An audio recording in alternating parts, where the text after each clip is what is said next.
Let us all do we can to build a better future. We are now going to move on to our next segment. Daniel Lupker, you have a story for people. What is going on? Okay, I have a nice story, or a possible nice story, or a story that might turn out to be nice. You know, some combination of those words. And it's also sort of funny. Okay, so now we've been talking about Biden getting the stimulus done, and we're like, that's going to take a while, and we have our running bet on when it'll happen en masse. Yes. Well, California might actually just beat them to it, because why not? So this is a nice story. So California lawmakers on Monday cleared the way for 5.7 million people to get at least $600 in one-time payments. I wonder if California is going to get $600 less in stimulus from the federal government when this passes, because, you know, 600 plus 600, you know. Anyway, part of the state-sized coronavirus relief package aimed at helping lower-income people weather what they hope is the last leg of the pandemic. Hope. Wonderful. The state legislature passed the bill by a wide margin on Monday, moving faster than their counterparts in Congress, who are also considering another round of stimulus checks for the nation. Governor Gavin Newsom, who said he would sign the bill into law on Tuesday. People who are eligible for the money should get it at between 45 and 60 days after receiving their state tax refunds, according to the Franchise Tax Board. One of those people is Judy Jackson, a 75-year-old former teacher and cancer survivor who lives off of about $1,000 a month from other government programs. Jackson said she would use part of the money to pay off a freezer she bought so she can have food delivered to her home and avoid going out to shop for groceries during a pandemic, which is the only time it's useful to buy a freezer when you're not Nancy Pelosi. Most months, she's her speaking, most months I'm worried at the end of the month whether the money is going to run out before the month does, said Jackson, who said she's at a higher risk for COVID-19 because of her age and a number of underlying health conditions. This would make it possible to have a little extra and maybe buy an ice cream occasionally. I'm not going to comment on that part. About $2.3 billion of the money will go to people who claim and receive California Earned Income Tax Credit. In general, that's people who earn less than $30,000 a year. Another $470 million will go to people who earn a maximum of $75,000 a year after deductions and use an individual taxpayer identification number to file their income taxes. These are mostly people who don't have social security numbers, including immigrants. Some people fit both these categories. In those cases, they will get $1,200. Not $600. The Democratic-controlled state legislature did this because most people who file their taxes this way are immigrants who are not eligible for federal stimulus checks Congress approved last year.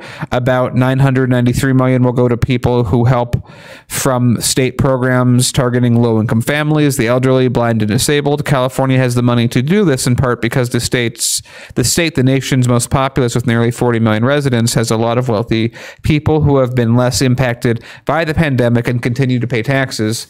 So, yeah, California might beat the federal government to a UBI that they haven't been promising for as long as the federal government has, and they're going to be giving $600. Is it enough? No. Is it something? Yeah. Is it nice to see California do something as well? Yeah. All right. So here's my takeaway from what we're seeing in California. Because again, the state of California does have a solid Democratic majority in the House and Senate, and they also have the governorship as well.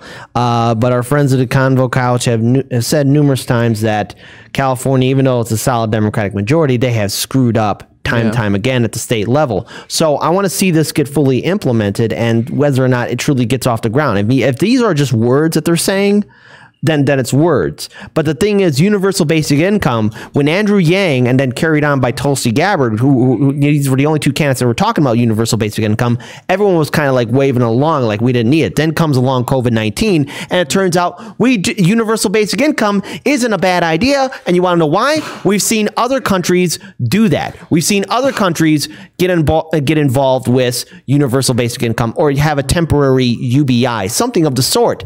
We're still waiting for our continuous stimulus checks, and we could have had something like this at the federal level, but Nancy Pelosi, our good ice cream eating friend from California, Nancy Pelosi, chose not to because she wanted to hurt Trump.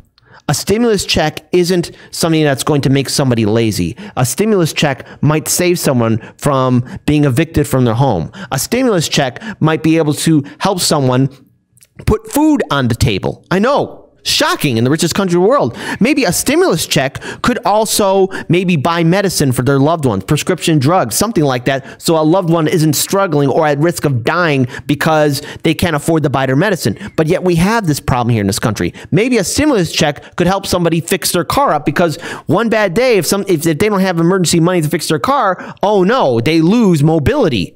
Because that's how we get around, because we don't have public infrastructure, especially public transportation, at a scale that other countries do. A stimulus check, universal basic income, needs to be adopted here in this country and needs to be in the hands of the people right now. We are still waiting for our $2,000 stimulus checks. We're still waiting. How much longer must we wait? How many more good people must pass away or be at risk of being homeless because we have governments at the state and federal level that are choosing not to do anything for us?